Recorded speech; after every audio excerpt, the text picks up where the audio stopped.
Hello दोस्तों, मैं हूं अमान। आज इंडो पाक वॉर 1971 की बात करेंगे। एक ऐसी जंग जिसमें सिर्फ 13 दिनों के अंदर अंदर पाकिस्तान के दो टुकड़े कर दिए गए और बांग्लादेश बना। 1947 के पार्टीशन के समय दो पाकिस्तान थे। वेस्ट पाकिस्तान यानी जो आज का पाकिस्तान है, और ईस्ट पाकिस्तान यानी जो आज बांग्लादेश है। दोनों रीजन्स में कोई मेल नहीं था। दोनों की language, culture, ethnic identity, population density, political experience, economic potential, सब कुछ एब्सोल्युटली अलग था। यहाँ तक कि वे दिखते भी अलग अलग थे। लेकिन जिन्ना रिलीजियस बेसिस के आधार पर दोनों को एक रीजन बनाने के लिए अड़े हुए थे। वेस्ट पाकिस्तानी कंपैरेटिवली लंबे थे, फेयर स्किन्ड थे और कई एथनिक ग्रुप्स में बटे हुए थे, जैसे पश्तूनी, पंजाबी, बलूची, सिंधी। वहीं ईस्ट पाकिस्तानी डार्क कॉम्प्लेक्शन के थे, ज्यादा इमोशनल थे, हार्ड वर्कर थे। वे यूनाइटेड थे अपनी बंगाली कल्चर को लेकर और प्राउड फील करते थे अपनी आइडेंटिटी पर। इनकी पॉपुलेशन भी वेस्ट पाकिस्तान से ज्यादा थी। बांग्लादेश कोई एक झटके में नहीं बना। दरअसल इसकी नींव अनजाने में ही सही लेकिन खुद पाकिस्तान ने डाली थी। 1948 में मोहम्मद अली जिन्ना ढाका जाकर वन नेशन वन लैंग्वेज की बात करते थे और उनके अकॉर्डिंग ये लैंग्वेज थी उर्दू। ये जानते हुए कि ईस्ट पाकिस्तानी अपनी बंगाली आइडेंटिटी को ज्यादा प्रायोरिटी देते हैं as compare to religious identity. लेकिन जिन्ना अड़े हुए थे उर्दू को एक नेशनल लैंग्वेज का स्टेटस देने के लिए। यानी ईस्ट पाकिस्तानी जो एक अरसे से बंगाली बोल रहे थे, अब उन्हें उर्दू अपनानी थी क्योंकि वेस्ट पाकिस्तान में बैठे हुक्मरान ऐसा चाहते हैं। अब देखा जाए तो उर्दू का वेस्ट पाकिस्तान से भी कोई खास लेना देना नहीं है। उर्दू तो अपने मेरठ, दिल्ली, आगरा, अलीगढ़ के आसपास बोले जाने वाली एक जुबान थी। उर्दू अपने आप में कोई लैंग्वेज है, इस पे भी डाउट है क्योंकि उर्दू का अपना कोई ग्रामर नहीं है। अगर कोई व्यक्ति हिंदी बोलते समय फारसी टर्मिनोलॉजी यूज करता है तो कहेंगे कि वो उर्दू बोल रहा है। आपने मुगले आजम मूवी तो देखी ही होगी, वही उर्दू है। खैर, अपनी बात पे वापस लौट के आते हैं। उर्दू के अगेंस्ट ईस्ट पाकिस्तान में बंगाली लैंग्वेज मूवमेंट शुरू हो गया। इनकी डिमांड थी कि बंगाली को एक ऑफिशियल लैंग्वेज रिकॉग्नाइज किया जाए ताकि government affair, currency, media, education में बंगाली स्क्रिप्ट यूज की जा सके। यूनिवर्सिटीज के हजारों स्टूडेंट सड़कों पर थे और ये प्रोटेस्ट अपने क्लाइमेक्स पर तब पहुंचा जब पुलिस के हाथों कुछ स्टूडेंट मारे जाते हैं एंड फाइनली सरकार को झुकना ही पड़ता है। ईस्ट पाकिस्तान और वेस्ट पाकिस्तान कहने के लिए एक देश थे, लेकिन लाहौर से ढाका तक की प्लेन जर्नी 2000 किलोमीटर की थी। क्योंकि इंडिया ने अपना एयर स्पेस पाकिस्तान के लिए बंद कर रखा था, इसलिए ये डिस्टेंस और बढ़कर के 6000 किलोमीटर की हो जाती थी, क्योंकि पाकिस्तानी प्लेन्स को इंडियन ओशन में को घूम के जाना पड़ता था। देश की राजधानी, parliament, supreme court, military services के हेडक्वार्टर्स, नेशनल रिसोर्सेज, सब कुछ वेस्ट पाकिस्तान के पास था। हालांकि इकोनॉमिकली ज्यादा इम्पोर्टेंस ईस्ट पाकिस्तान की थी, लेकिन वही इंफीरियर, अनसिविलाइज्ड और कम मुस्लिम माने जाते थे क्योंकि वो अपनी बंगाली कल्चर को प्रायोरिटी देते थे। पॉलिटिकल पावर पूरी तरीके से वेस्ट के हाथ में समाई हुई थी। वहां की पॉलिटिक्स में आजादी के समय से ही अनसर्टेनिटी देखी जा रही थी। आफ्टर इंडिपेंडेंस इंडिया ने तो डेमोक्रेसी का रास्ता चुना, लेकिन पाकिस्तान को अनडेमोक्रेटिकली मिलिट्री और ब्यूरोक्रेट्स चला रहे थे, जिसमें डोमिनेंस वेस्ट पाकिस्तान का था। 1958 में अयूब खान, जो कि पाकिस्तानी आर्मी के कमांडर इन चीफ थे, सैन्य तख्ता पलट कर देते हैं और सिकंदर मिर्जा को हटाकर खुद प्रेसिडेंट बन जाते हैं। इतना ही नहीं, वो खुद को फील्ड मार्शल अपॉइंट करते हैं। फील्ड मार्शल मिलिट्री में हाईएस्ट पोस्ट मानी जाती है। इसके बाद 1962 में वो एक नया कॉन्स्टिट्यूशन फ्रेम करते हैं। कॉन्स्टिट्यूशन तो वहां पहले भी नहीं था, लेकिन हाँ, बनने के प्रोसेस में था, जिसे अयूब खान खारिज कर देते हैं। उन्होंने पार्लियामेंट्री सिस्टम को खत्म कर प्रेसिडेंशियल सिस्टम शुरू कर दिया। इलेक्शन को इनडायरेक्ट बना दिए गए। सब कुछ इस तरीके से डिजाइन किया ताकि अल्टीमेट पावर मिलिट्री के हाथों में रहे, और ये सब करने के बाद 1965 का इलेक्शन आसानी से अयूब खान जीत गए। लेकिन ये सब कुछ लंबे समय तक नहीं चला। अपोजिशन पार्टीज प्रोटेस्ट कर रही थी और इन प्रोटेस्ट को लीड करने वाले जो मेन लीडर थे, उनमें से एक थे शेख मुजीबुर रहमान। ये ईस्ट पाकिस्तान की एक पॉलिटिकल पार्टी अवामी लीग के फाउंडर लीडर थे। उधर ईस्ट पाकिस्तान में लैंग्वेज मूवमेंट के बाद से ही बंगाली नेशनल आइडेंटिटी जोर पकड़ रही थी, जिसने आगे चलकर नेशनल मूवमेंट्स को जन्म दिया। ऐसे ही एक मूवमेंट था 6 पॉइंट मूवमेंट, जो कि ईस्ट पाकिस्तान को ज्यादा ऑटोनॉमी दिए जाने के लिए शुरू किया गया था। 1966 में शेख मुजीबुर रहमान अयूब खान के सामने अपनी 6 डिमांड रखते हैं और ये डिमांड कोई आम डिमांड नहीं थी। एक तरीके से शेख मुजीब ने अयूब खान के अगेंस्ट बगावत छेड़ दी थी। उनकी कई तरीके की डिमांड थी, जैसे फेडरल गवर्नमेंट केवल डिफेंस एंड फॉरेन अफेयर्स देखें, बाकी पावर स्टेट के हाथ में होनी चाहिए। ईस्ट पाकिस्तान की सेपरेट मिलिट्री होनी चाहिए, नेवी हेडक्वार्टर ईस्ट पाकिस्तान में हो। इसी तरीके से सेपरेट रिजर्व बैंक हो, 2 फॉरेन अकाउंट हो और सेपरेट करेंसी हो, और ईस्ट पाकिस्तान के लिए अलग फिस्कल और मॉनेटरी पॉलिसी अडॉप्ट की जानी चाहिए।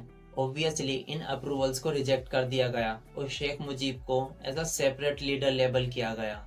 1968 में शेख मुजीब पर सेडिशन के चार्जेस लगाए जाते हैं। ये इंडिया के साथ मिलकर कॉन्स्पिरेसी बिल्ड कर रहे हैं पाकिस्तान की स्टेबिलिटी को डिस्ट्रॉय करने के लिए। हालांकि शेख मुजीबुर रहमान ने इंडियन गवर्नमेंट के साथ कुछ सीक्रेट मीटिंग्स अटेंड की थी, लेकिन ये कभी कंक्लूसिवली प्रूव नहीं हो सका कि पाकिस्तान के अगेंस्ट कॉन्स्पिरेसी की जा रही थी। इस केस को लेकर ईस्ट पाकिस्तान में मास डेमोन्स्ट्रेशन शुरू हो गया। प्रोटेस्टर्स एंड फोर्सेस के बीच कॉन्फ्लिक्ट्स देखने को मिल रहे थे। उधर वेस्ट पाकिस्तान में अयूब खान के फॉरेन मिनिस्टर जुल्फिकार अली भुट्टो अपना रेजिग्नेशन लेटर सौंप देते हैं। जुल्फिकार अली भुट्टो बेनजीर भुट्टो के फादर थे और आजकल जो बिलावल भुट्टो हैं, बेनजीर भुट्टो उनकी मदर थी। इन पॉलिटिकल प्रेशर्स को देखकर अयूब खान को झुकना ही पड़ा। उन्होंने अपनी power army general Yahya Khan को ट्रांसफर कर दी और दिसंबर 1970 में पूरे पाकिस्तान में फ्रेश इलेक्शन बुलाए गए। नेशनल असेंबली में 313 सीट्स थी, जिसमें से 143 वेस्ट पाकिस्तान में थी और 170 ईस्ट पाकिस्तान यानी आज के बांग्लादेश में थी। वेस्ट पाकिस्तान में कई पॉलिटिकल पार्टीज थी, जिसमें से जुल्फिकार अली भुट्टो की Pakistan Peoples Party main party थी। ईस्ट पाकिस्तान में शेख मुजीबुर रहमान अपनी अवामी लीग पार्टी के साथ थे। दिसंबर 1970 में इलेक्शन कराए जाते हैं। जुल्फिकार अली भुट्टो रोटी कपड़ा और मकान का नारा देते हैं और सिर्फ 83 सीट्स जीत पाते हैं। वहीं दूसरी ओर बंगाली आइडेंटिटी को लेकर पूरा ईस्ट पाकिस्तान शेख मुजीबुर रहमान के साथ खड़ा हो जाता है। आलम यह होता है कि शेख मुजीबुर रहमान 170 में से 167 सीट जीत लेते हैं। अब उनके पास एब्सोल्यूट मेजोरिटी थी, यानी अब प्राइम मिनिस्टर उन्हें बनना था। याह्या खान और बिलावल भुट्टो बिल्कुल नहीं चाहते थे कि कोई एक बंगाली उन पर आकर रूल करे। शेख मुजीब से कॉम्प्रोमाइज करने के लिए कई राउंड की मीटिंग चली। खुद याह्या खान ढाका उनसे मिलने गए थे, लेकिन शेख मुजीब भी अड़े हुए थे कि सरकार उन्हें ही बनानी है क्योंकि उनके पास मेजोरिटी है। जब बात नहीं बनी तो 7 मार्च 1971 को शेख मुजीब अनाउंस कर देते हैं कि अब से हम एक फ्री कंट्री हैं, यानी अब से हम पाकिस्तान का हिस्सा नहीं हैं, अब से हम बांग्लादेश हैं। 25 मार्च को पाकिस्तानी आर्मी ढाका पहुंचती है और शेख मुजीब को अरेस्ट करके वेस्ट पाकिस्तान ले जाती है। पूरे ईस्ट पाकिस्तान में दंगे छिड़ जाते हैं। इसके बाद याह्या खान एक क्रूशल स्टेप उठाते हैं। वे एक मिलिट्री ऑपरेशन शुरू करते हैं जिसे कहा जाता है operation search light. East Pakistan में शेख मुजीब के समर्थकों को चुन चुन कर मारा जाता है। कहा जाता है कि उस समय 3 लाख से 30 लाख बंगालियों की हत्या की गई थी। 2 से 4 लाख बंगाली महिलाओं के साथ सिस्टमेटिकली रेप किए जाते हैं। लगभग 1 करोड़ बंगाली बचने के लिए अपनी नाइबरिंग कंट्री इंडिया आ जाते हैं। अब यहाँ से एंट्री होती है इंडिया की। मार्च 1971 में इंदिरा गांधी प्राइम मिनिस्टर बनी ही बनी थी और बड़े भारी बहुमत से बनी थी और उनके सामने ये रिफ्यूजी क्राइसिस खड़ा था। इंदिरा गांधी के पास 2 ऑप्शन थे, या तो वे सब कुछ बैठकर देखे और इन बांग्लादेशियों को इंडिया में रखे, या फिर जंग लड़े और बांग्लादेश को आजाद करा दें। अप्रैल 1971 में इंदिरा गांधी आर्मी चीफ सैम मैनिक्शो से पूछती हैं कि क्या वे जंग के लिए तैयार हैं। सैम मैनिक्शो फिलहाल के लिए मना कर देते हैं क्योंकि उस समय की सिचुएशन इंडिया के फेवर में नहीं थी। उस समय बांग्लादेश में मानसून आने वाला था। मानसून में जमीनें दलदली हो जाती हैं जिसमें मिलिट्री टैंक धंस सकते हैं। सैम मैनिक्शो कहते हैं कि अगर जंग लड़ना ही है तो दिसंबर में लड़ेंगे और कहा जाता है कि 4 दिसंबर की डेट तय की जाती है। दिसंबर तक मानसून लौट जाता है और हिमालय पर बर्फ पड़ती है। ये भी इंडिया के फेवर में था क्योंकि वेस्ट की ओर से पाकिस्तान या चाइना अटैक नहीं कर पाएंगे क्योंकि बर्फ की वजह से हिमालय दर्रे बंद हो चुके होंगे। इंदिरा गांधी दिसंबर तक का वेट करती है। इस बीच वो कई देशों की यात्रा करती है। वे France, Belgium, Germany, Moscow, USA हर जगह जाती है और दुनिया को बताने की कोशिश करती है कि पाकिस्तान अपने सिविलियन के साथ क्या कर रहा है। हमें कोई इंटरेस्ट नहीं है जंग लड़ने का, हम तो मजबूर हैं क्योंकि पूरा का पूरा ईस्ट पाकिस्तान उठकर इंडिया आ चुका है। अनफॉर्चुनेटली दुनिया की पावरफुल कंट्रीज पाकिस्तान के सपोर्ट में होती हैं, फिर चाहे वो यूनाइटेड किंगडम हो, ईरान हो या फिर सऊदी अरब हो।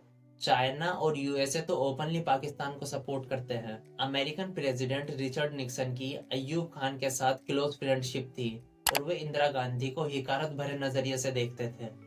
उधर 1962 में हम चाइना से भिड़ ही चुके थे, इसलिए चाइना के डिप्लोमेटिक रिलेशन पाकिस्तान से ज्यादा बेहतर थे। यहाँ तक कि श्रीलंका भी पाकिस्तान के फेवर में खड़ा था। दरअसल वो डर के मारे ऐसा कर रहा था। उसे लग रहा था जब इंडिया ने पाकिस्तान जैसे बड़े मुल्क को नहीं बख्शा तो कल के दिन वो उस पर अटैक न कर दे।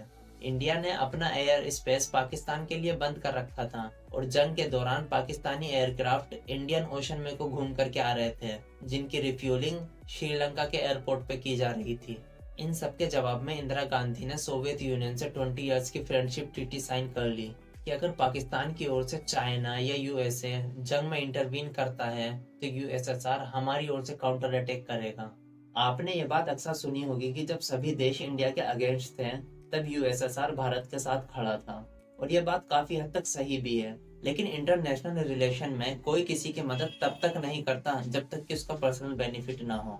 ये बात सही है कि हमें सोवियत यूनियन की जरूरत थी, लेकिन सिर्फ हमें ही उसकी जरूरत नहीं थी, उसे भी हमारी जरूरत थी। एक और इंटरेस्टिंग बात, फ्रेंडशिप ट्रीटी की शुरुआत करनी तो इंडिया को चाहिए थी, लेकिन करी थी सोवियत यूनियन ने। उसके पीछे एक रीजन था। दरअसल सोवियत यूनियन और चाइना दोनों ही कम्युनिस्ट कंट्री थी और दोनों में कंपटीशन लगा रहता था। वहीं दूसरी ओर अमेरिका, जो सोवियत यूनियन का धुर विरोधी था, वो इस बार चाइना के साथ खड़ा था। तो यूएसएसआर के लिए ये जरूरी हो गया था कि वो भारत का पक्ष ले। 23 नवंबर को याह्या खान पाकिस्तान में इमरजेंसी डिक्लेयर कर देते हैं और 3 दिसंबर को पाकिस्तानी एयरफोर्स इंडिया के नॉर्थ वेस्ट पर अटैक कर देती है। इंडियन आर्मी तो तैयार बैठी थी, वो तो सिर्फ 4 दिसंबर का इंतजार कर रही थी।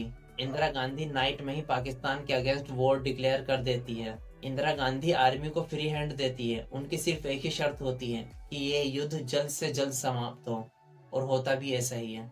8 दिसंबर के आते आते इंडियन आर्मी ढाका को चारों ओर से घेर लेती है। पाकिस्तानी नेवी कमांडर ये बात अच्छे से जानते थे कि इंडियन नेवी के आगे वो ज्यादा समय तक टिक नहीं पाएंगे। चाइना भी सिर्फ बोलता ही रहा, वो पाकिस्तान की ओर से जंग लड़ने नहीं आया। लेकिन अमेरिका इंडिया के अगेंस्ट खड़ा हो गया। उसने अपने नेवी के 7वें बेड़ों को इंडियन ओशन में उतार दिया, जो कि न्यूक्लियर पावर से लैस था। जवाब में सोवियत यूनियन ने हमारी ओर से अपनी सबसे बड़ी सबमरीन इंडियन ओशन में भेज दी, वो भी न्यूक्लियर पावर से लैस थी।